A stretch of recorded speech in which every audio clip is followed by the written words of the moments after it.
I don't want to watch that Michael Jackson thing. First of all, it's weird because he's not alive. He's not alive to defend himself, so Correct. it's weird. Jimmy said that Michael said this was a I don't believe a word of anything in this documentary. Okay. 14 times they said not guilty. He was totally exonerated. So why are we going through a documentary on this? What's the point? I don't think we need a documentary on this. I think there've been enough, and I didn't want to participate in it because... What's keeping people hooked is that this story doesn't seem to revolve around just one moment. Instead, it keeps expanding as more details are placed side by side. In the beginning, everyone focused on the photos, trying to determine whether the locations and timing actually lined up. Soon after, attention shifted toward the timeline itself, with people comparing different appearances, social media activity, and reactions from those believed to be close to the situation. Now, many fans are no longer looking at these moments individually. They're trying to connect every piece together to see whether a much larger picture begins to emerge. That has sparked an entirely new wave of discussion across social media. Some believe that a single detail may not mean very much on its own, but when several moments appear to point in the same direction, they can create a story that's difficult to ignore.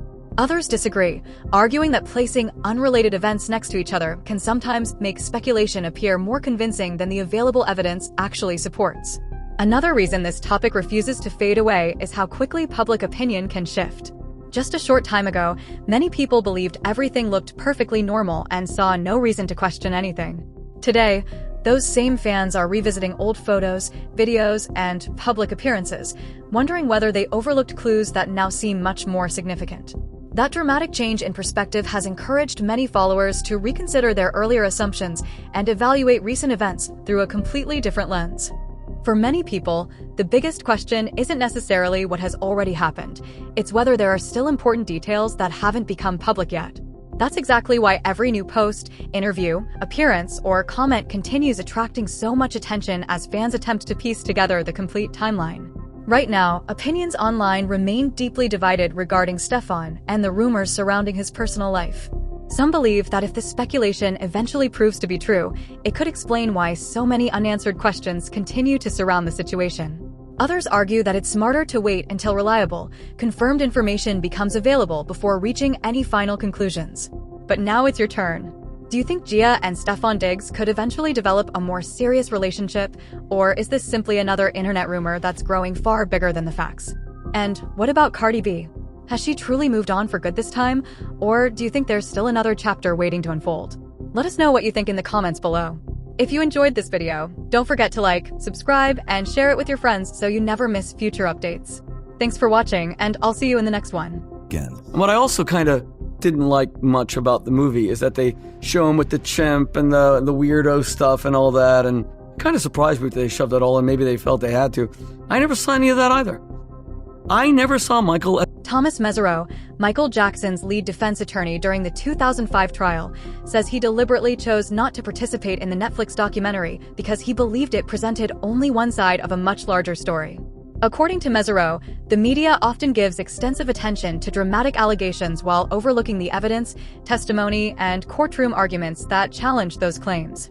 He points to witnesses who testified about concerns involving the accuser's family, arguing that those accounts received little or no meaningful attention in the documentary. In his view, the result is a one-sided presentation that emphasizes accusations while leaving out key testimony that formed an important part of Michael Jackson's defense. Mesereau also says the timing feels especially disappointing.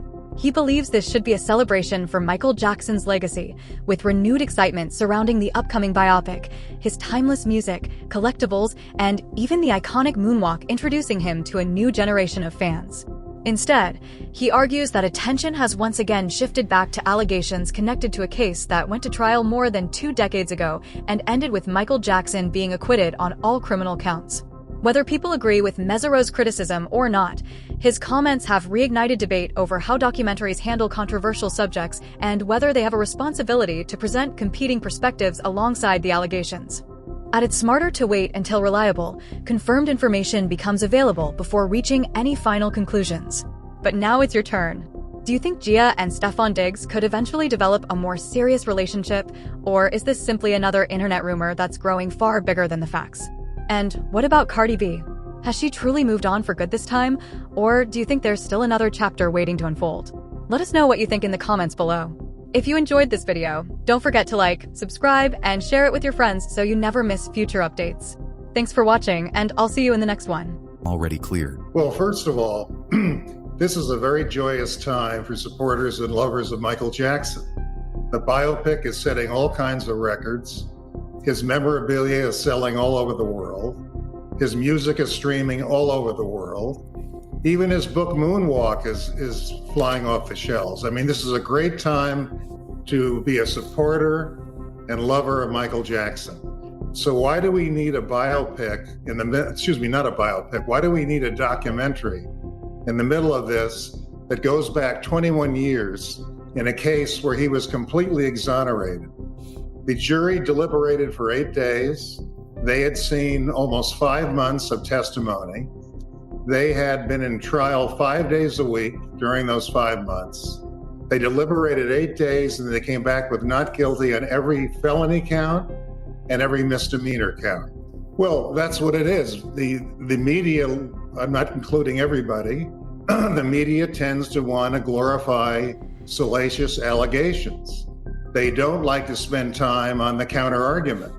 So the media and this documentary spends time on very dramatic, disturbing, salacious allegations and doesn't do justice to the problems with the prosecution's witnesses and the prosecution's case. For example, there's no mention of Chris Tucker, who was our last witness, the famous comedian and actor.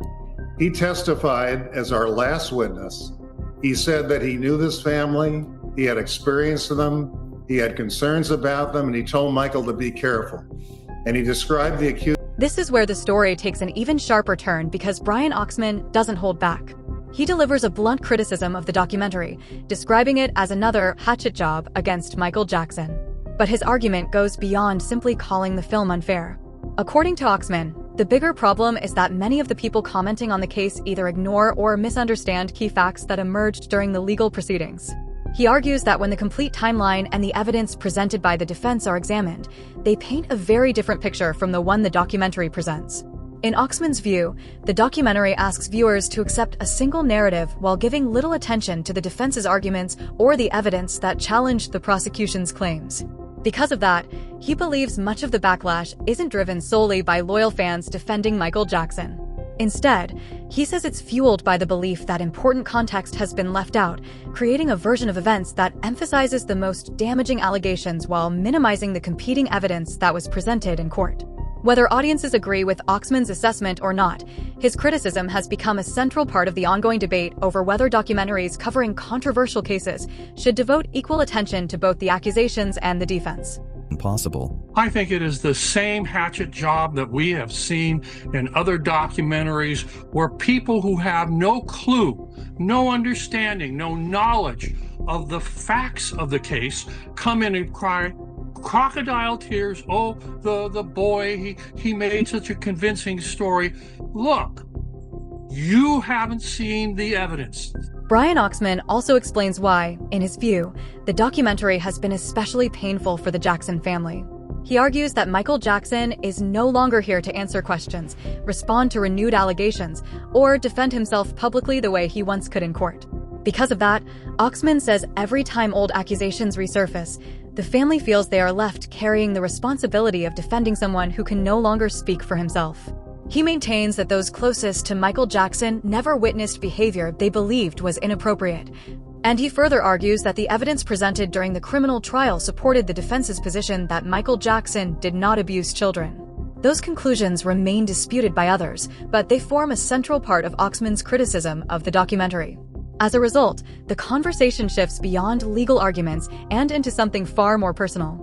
From Oxman's perspective, this is no longer just a debate about a film or a decades-old court case. Instead, he believes it is about watching Michael Jackson's reputation come under renewed attack at a time when he is no longer alive to tell his side of the story, leaving his family to defend the legacy they believe has been unfairly portrayed. They are hurt by all of these accusations. You have to look at it and say, how would you like your child to be pointed at and say, weirdo, molester, freakazoid, all of these things? And he's not here to defend himself, but he's your child. He's your brother, your sisters. They look at this and go, I never saw anything. But most important, the evidence showed that Michael did not touch these children. He has never. A similar concern surfaced during a conversation between Joe Rogan and Brendan Schaub. They admitted they were reluctant to watch the Michael Jackson documentary because, in their view, Michael was no longer alive to answer the accusations or defend himself. From there, the discussion shifted toward the issue of credibility. They pointed out that the men featured in the documentary had previously given sworn statements denying they had been abused, yet years later publicly presented a different account. That leaves viewers with a difficult question. When someone gives one version of events under oath and another many years afterward, how should the public evaluate those conflicting claims? They also discussed arguments made by Michael Jackson's supporters, including questions about whether financial circumstances and timing influenced the renewed allegations, regardless of whether people agree with that perspective. For many viewers, those unresolved questions became one of the main reasons they chose not to accept the documentary at face value. Face value. I'm on the fence. Alive. He's not alive to defend himself, so it's weird.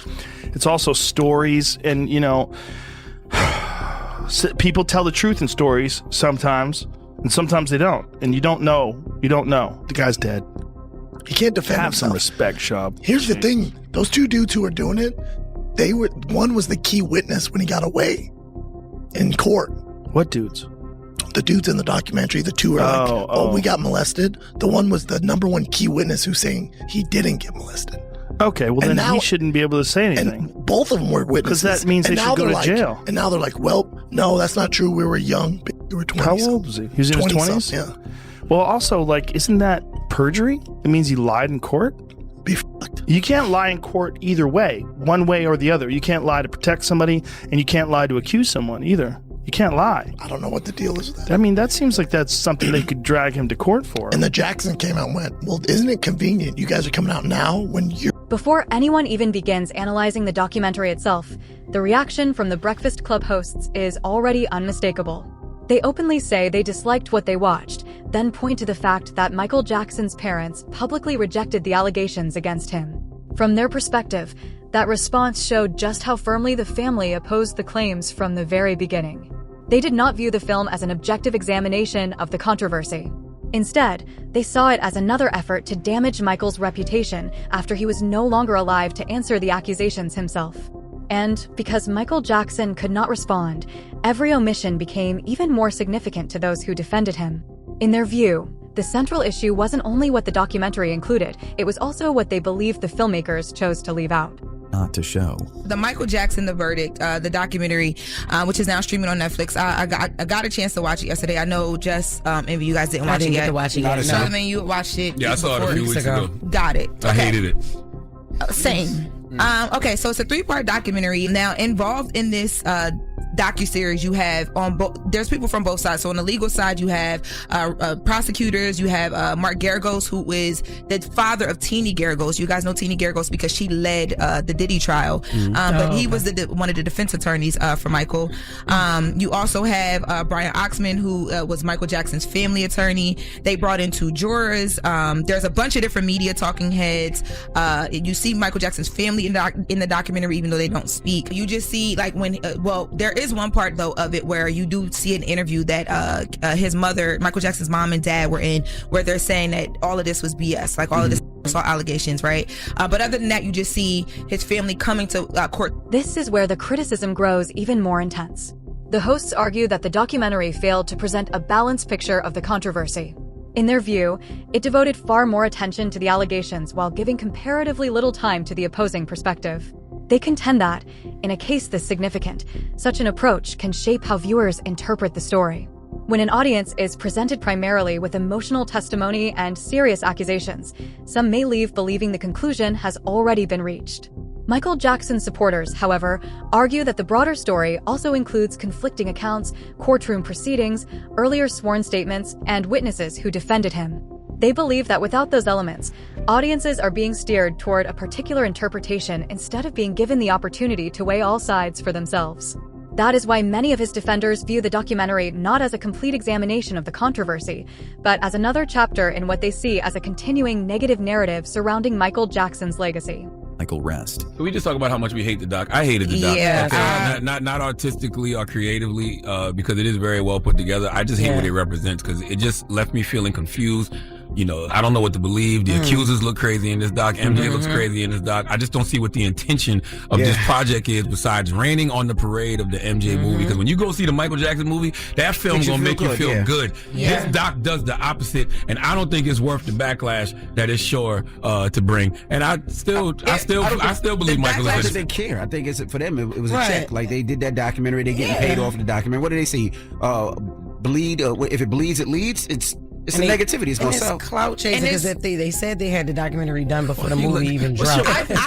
I just hated the doc because I felt like they didn't fairly portray both sides. Like there was too much leaning on like the allegations and he did this, he did that, and not enough on the other side. I feel like if we were going to explore it, I wanted it to be heavily on both sides and allow me to choose. The more we talk about it, the more that people who haven't heard about this is what they want or didn't even think about it is gonna want to see it. It's on Netflix. I want to see it even more. And they talk about all this porn Michael was into. Like they show you, they don't even show you. They talk about this briefcase full of porn. That they don't ever show you. And then that one scene don't even look real when the guy's going through the old footage. Video and of, it's a porn. Yes. And it's all of these child porn videos. There's a Michael Jackson associate who alleges that he has video of the porn that was taken out of the house, but we don't ever. It doesn't really connect all the way. No, it wasn't. It was a magazine. Yeah. And in the magazine they had child circled that they were supposed to order for Michael. And when the guy asked him why, what is this? He said, "Oh, that's just a phase me and Michael was going through." Like, man, cut it out, man. Cut it out. Let that man. The criticism doesn't end with attorneys or media personalities.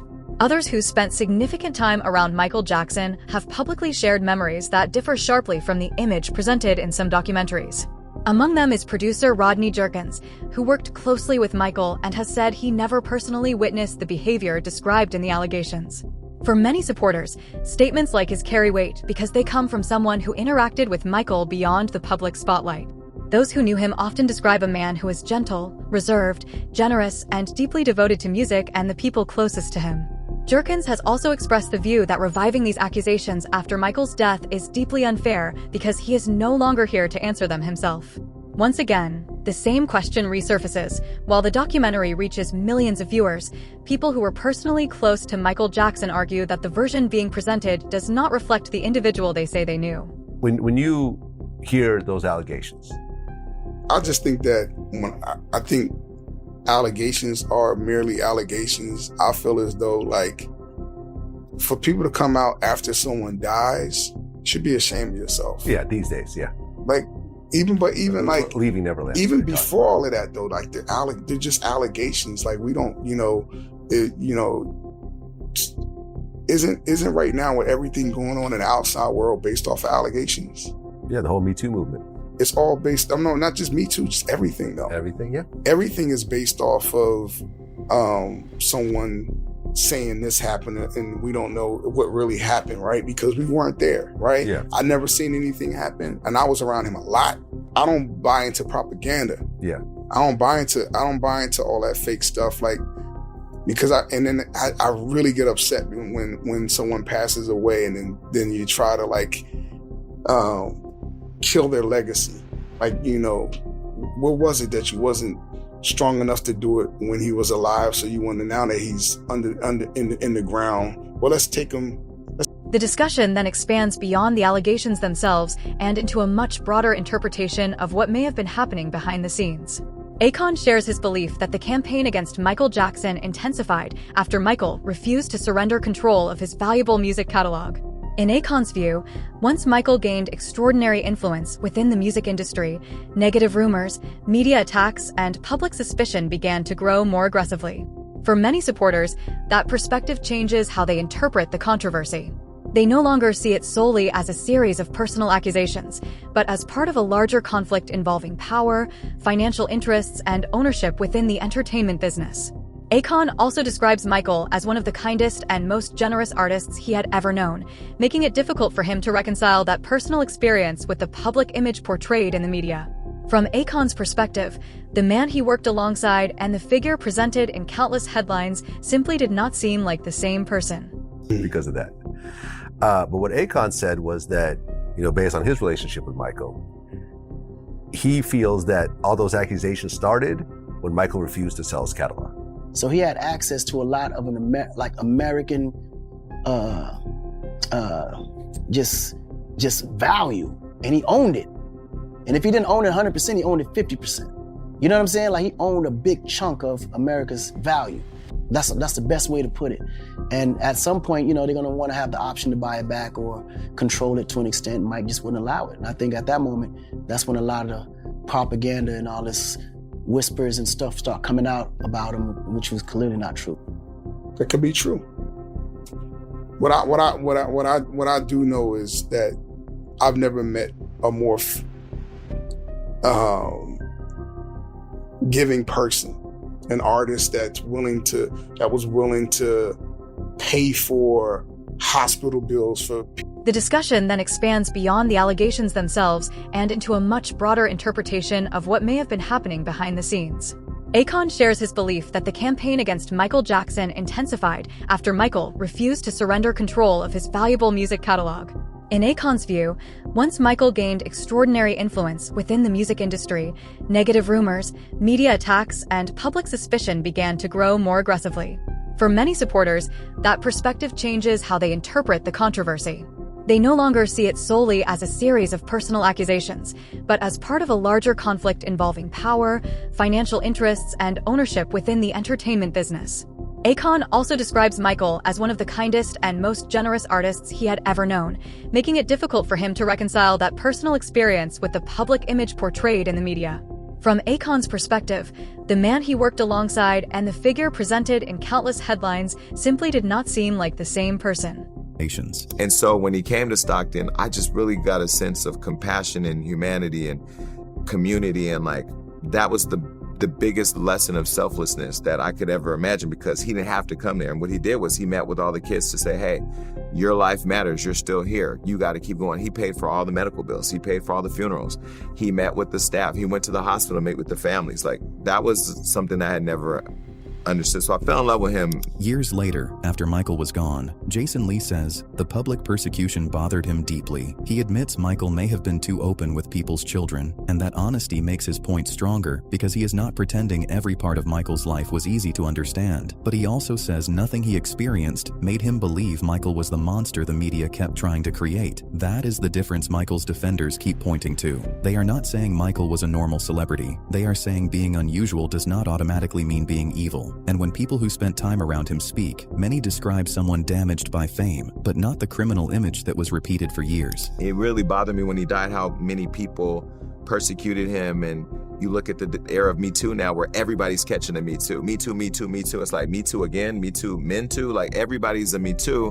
When you look back at Michael, and although he was, I think, more friendly to people's children than he probably needed to be in that personal space for self-protection. Years after Michael Jackson's death, Jason Lee has said that what he viewed as the continued public condemnation of Michael continued to trouble him deeply. He has acknowledged that Michael's interactions with other people's children could appear unusually open. And he believes recognizing that complexity makes his perspective more credible because he is not claiming every aspect of Michael's behavior was easy to understand. At the same time, Jason says that nothing he personally witnessed ever convinced him that Michael was the dangerous figure portrayed by many media narratives. For many of Michael Jackson's supporters, that distinction remains central. They are not arguing that he lived an ordinary life or behaved like a typical celebrity. Instead, they contend that being unconventional should not automatically be treated as evidence of criminal conduct. They also point out that many people who spent significant time with Michael have described someone profoundly affected by lifelong fame and isolation, but not the criminal image that, in their view, was repeatedly reinforced over the years. It really bothered me when he died how many people persecuted him. And you look at the era of Me Too now, where everybody's catching a Me Too. Me Too, Me Too, Me Too. It's like Me Too again, Me Too, Men Too. Everybody's a Me Too.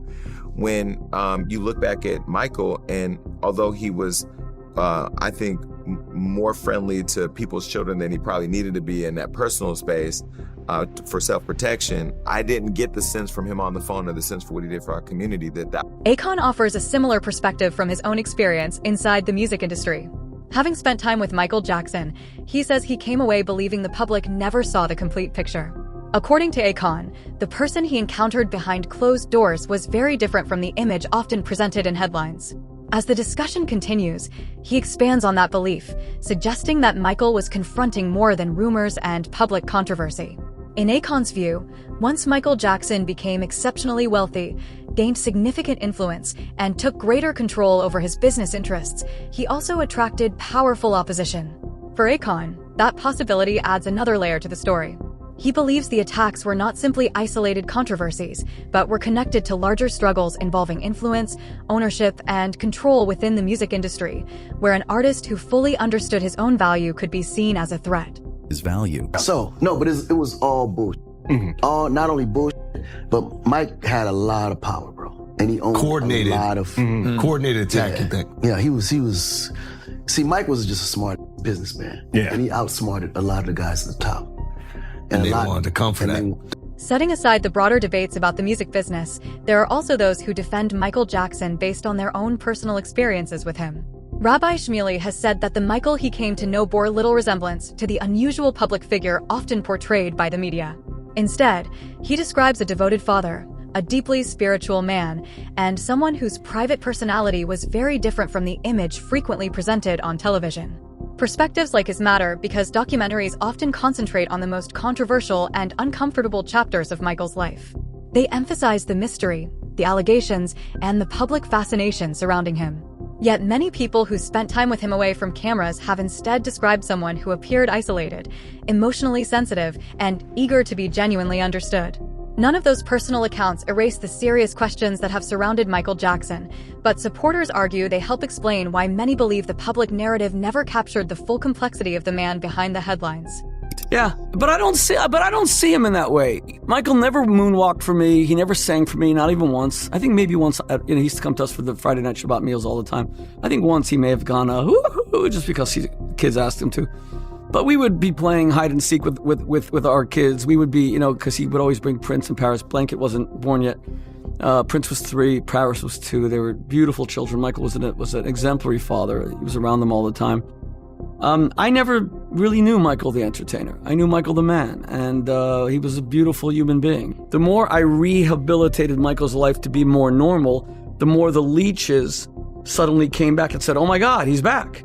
Now we can do it. Now we can. The conversation then returns to a much broader question about influence and power. Charlemagne argues that, in his view, the campaign against Michael Jackson cannot be explained by the allegations alone. He suggests that once Michael gained ownership of highly valuable music assets, including the Beatles' catalog, he reached a level of influence that made him a threat to powerful interests within the entertainment business. According to this perspective, damaging his public reputation became a way to weaken both his standing and the power he had accumulated. That interpretation pushes the discussion far beyond the boundaries of a single documentary. For those who share Charlemagne's view, productions like this are not creating a new narrative, but extending one they believe began after Michael Jackson became increasingly difficult to control. They argue that the same public image continues to reappear because, once someone has been widely portrayed as unusual or mysterious, it becomes much easier for many people to accept the most damaging interpretations of that person's story. Leave the worst. There's only one person, and I really mean this when I say this, and I know this is straight conspiracy theory. There's only one person I believe in Hollywood who people conspired to actually take down. Who? I'm talking about a mass conspiracy. Anytime they take you down, it's people conspiring. Yeah. But it's usually because you did some shit. Yeah. But I think that there's one person who they really took down because he had too much power, and I believe that person was Michael Jackson. Wow. I truly believe that. And the reason I believe that is because you can look into the story. We had Dion Cole on Breakfast Club today. Dion Cole told us a story about how he got high with Paul McCartney, and Paul McCartney told him, Paul McCartney and Michael used to be real cool. Paul was telling Michael, like, yo, you got to get your business together. You got to get your business right. He told him about the publishing game. He bought the Beatles publishing. Michael ended up getting so big that he bought the Beatles publishing. The Beatles publishing was worth so much that literally Sony gave Michael Jackson half of their publishing company just to own the Beatles catalog. I believe that Michael Jackson had too much power in the music industry, had too much control over the most valuable asset in music, which is people's publishing. And I believe they had to take him out because of it. Smear his name, eventually get him up out of here. In 2016, they got it back for way cheaper than they probably would have paid if he was still. According to Michael Jackson's former bodyguard, Bill Whitfield, the allegations had a profound impact on Michael's personal life.